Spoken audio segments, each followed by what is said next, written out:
Mais c'est un scandale mondial de pédophilie, de criminopédophilie.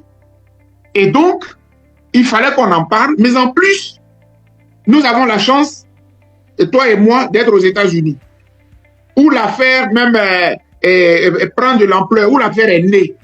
Et donc, raison de plus pour en parler. Mais voici que dans les dossiers, les millions de dossiers qui ont été rendus publics depuis le 3 janvier 2024, c'est là que la justice américaine décide de déclassifier l'affaire et de ventiler tous les mails de M. Ashton. Et il se trouve que la Côte d'Ivoire est citée. Comme plusieurs pays du monde sont cités, mais la Côte d'Ivoire également. Et ça nous interpelle. Jacques Roger, je dois te dire que je suis un peu malheureux en tant qu'Ivoirien de savoir que depuis que le régime Ouattara est advenu au pouvoir, tous les grands scandales du monde, la Côte d'Ivoire y est citée. C'est quand même gênant et c'est même humiliant pour un Ivoirien de savoir que le pays d'Houphouët-Boigny, un petit pays de 322 000 km² là-bas en Afrique de l'Ouest, où les jeunes se cherchent, on cherche à développer notre pays, mais notre pays est toujours cité dans les scandales mondiaux. Donc il y a de quoi s'indigner. Et là, aujourd'hui, grâce à toi, grâce à cette émission, je m'indigne. Hier, on parlait d'un trafic mondial de drogue. La Côte d'Ivoire était encore citée dans ce trafic mondial de drogue. Avec feu l'ancien Premier ministre, Ahmed Bakayoko. La Côte d'Ivoire était citée. La DEA américaine, l'agence qui s'occupe des stupéfiants, avait clairement indexé l'ex-Premier ministre, Ahmed Bakayoko, comme étant au cœur d'un trafic de toute la région. Et ce phénomène-là, on n'a pas encore fini de se laver de cette souillure. Après, il va y avoir encore d'autres scandales dans lesquels la Côte d'Ivoire est toujours mêlée. Et donc, l'affaire Epstein nous préoccupe. Il faut peut-être, pour que les compatriotes qui ne savent pas trop de quoi il s'agit, il faut peut-être le leur dire. Monsieur Jeffrey Epstein est un richissime Américain qui a fait fortune. D'abord, on ne sait trop comment. C'était un professeur de mathématiques. Et puis, Epstein est devenu très riche en côtoyant des riches. Et le monsieur est hyper fortuné et il a des vices. Ses principaux vices, c'est c'est qu'on lui ramène, en tout cas, chaque jour, des jeunes filles et surtout des mineurs. C'est là où le scandale prend une tournure criminelle. Tu sais, mon cher Jacques Roger, je ne t'apprends rien. Lorsque nous sommes entre nous adultes et que nous faisons nos rapports sexuels ou tout ce qu'on veut, nous sommes adultes. Il y a le consentement de l'homme, il y a le consentement de la femme, il n'y a pas de problème.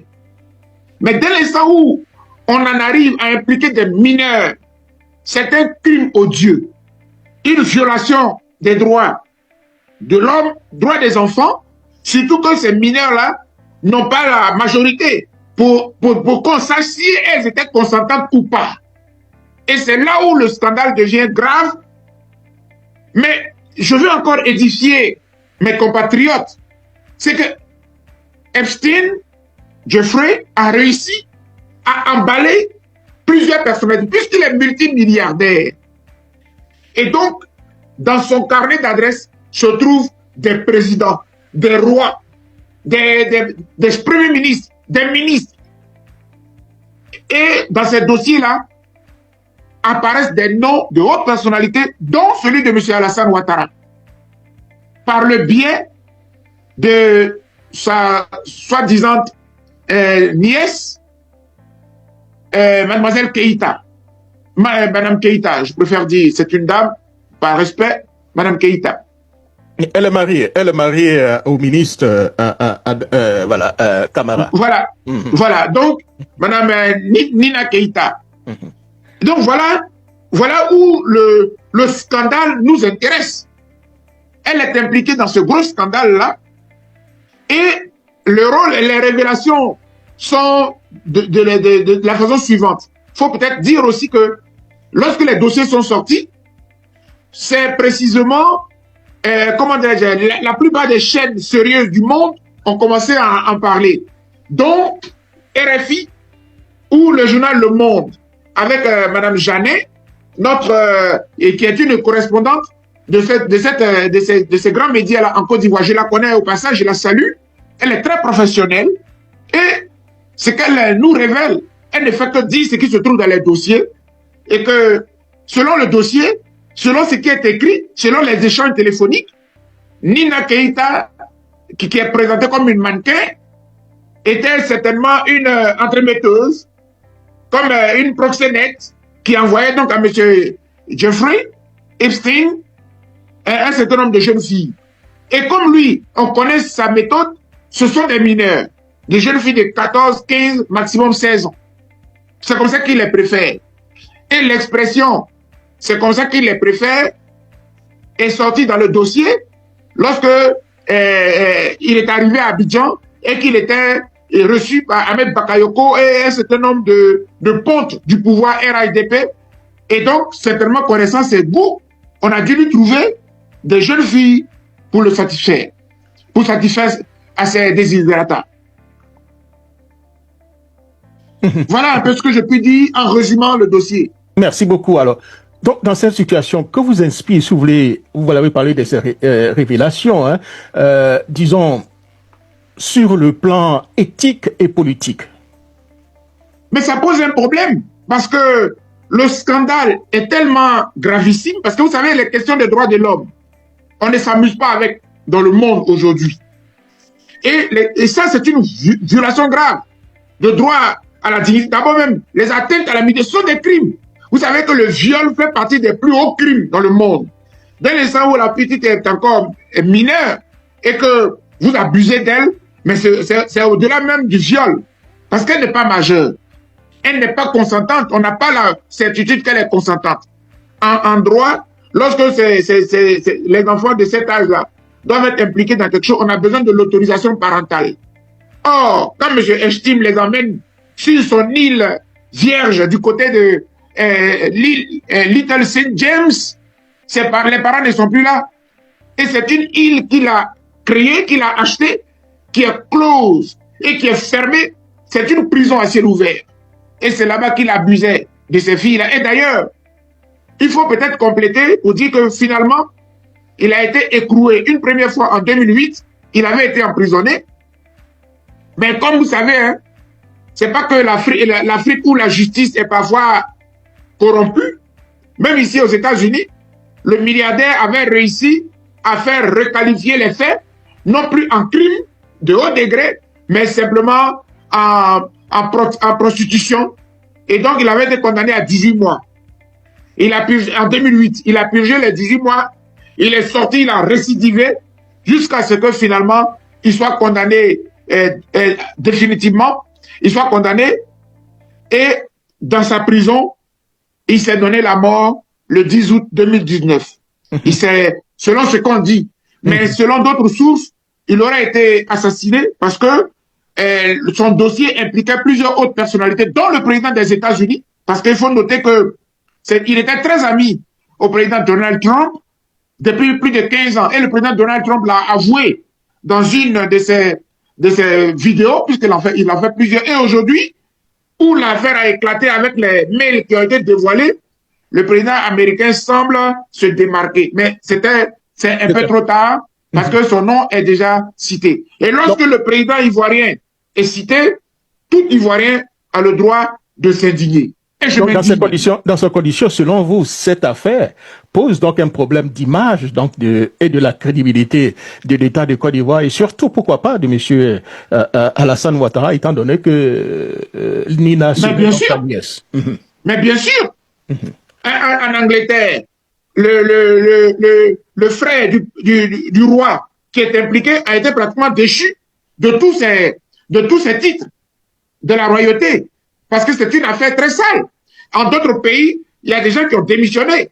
En France, d'autres personnalités même sont impliquées et les gens sont en train de démissionner en Allemagne et un peu partout dans le monde. Il n'y a qu'en Côte d'Ivoire où on se complaît dans les impuretés, dans les saletés à la tête de l'État. Moi, je ne sais pas aujourd'hui, quand Dame Nina Keïta est présentée comme mannequin, et pourtant en Côte d'Ivoire, elle occupe un haut poste à Petrosi, elle est la numéro 2. Je me dis finalement à quoi ont servi toutes les études de tous ces ingénieurs en économie, en finance, en pétrole, qui pullulent dans le pays, lorsque une mannequin peut venir diriger simplement parce que l'affaire est tellement sale que ça met à nu tout le système de M. Ouattara. M. Ouattara veut gouverner avec sa famille, peu importe les qualifications intellectuelles et professionnelles. Il veut gouverner avec sa famille parce qu'en fait, il veut avoir la même mise sur toutes les poches de richesse du pays.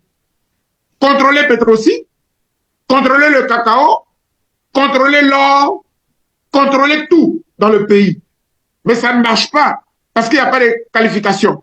Et en plus, on salit notre pays. Aujourd'hui, je suis gêné, je suis humilié parce que le nom de mon président apparaît et il a rencontré M. Dieuffré. Selon ce que les emails révèlent, M. Ouattara a rencontré M. Dieuffré certainement quand il était avec son ancienne épouse à l'époque où il était marié à une Américaine. Voilà un peu la réalité. Et d'un point de vue éthique, d'un point de vue moral, ça souille la République de Côte d'Ivoire. Ça traduit la malgouvernance dans notre pays. Donc, selon vous, concrètement, que devrait donc faire un État responsable et que devrait donc faire donc la presse face à ce type de révélation? Non, mais je pense que si les journalistes ivoiriens étaient vraiment indépendants, parce que le problème, il est là, mon cher Jacques Roger, toi et moi, on en parle aujourd'hui, mais parce que tu es basé aux États-Unis. En Côte d'Ivoire, c'est compliqué. En Afrique, c'est compliqué. Les gens ne peuvent pas s'exprimer. Le média va être fermé. Même aujourd'hui, lorsque la journaliste Jeannet a sorti le dossier, mais regardez sur les réseaux sociaux, la presse du régime Ouattara l'attaque à tout va. On la traite de tous les noms. Pourtant, elle n'a fait que son travail de journaliste. Les mails existent. Elle n'a fait que dévoiler ce que les mails disent. Donc, c'est une fausse accusation, mais c'est lui faire une guerre inutile, parce qu'elle n'a fait que faire ce travail. Merci beaucoup, docteur Boga Sako Gervais. Nous allons aller rapidement par rapport au deuxième segment. Je ne sais pas si vous voulez ajouter quelque chose par rapport à ce premier segment pour conclure. Non, oui, mais pour conclure sur cette affaire Jeffrey Epstein, je veux simplement dire que c'est un scandale de pédocriminalité à travers le monde.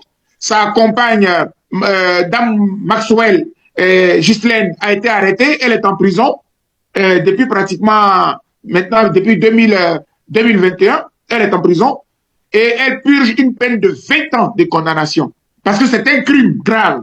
Et donc, Dame Nina Keïta devrait répondre si on était dans un état de droit normal.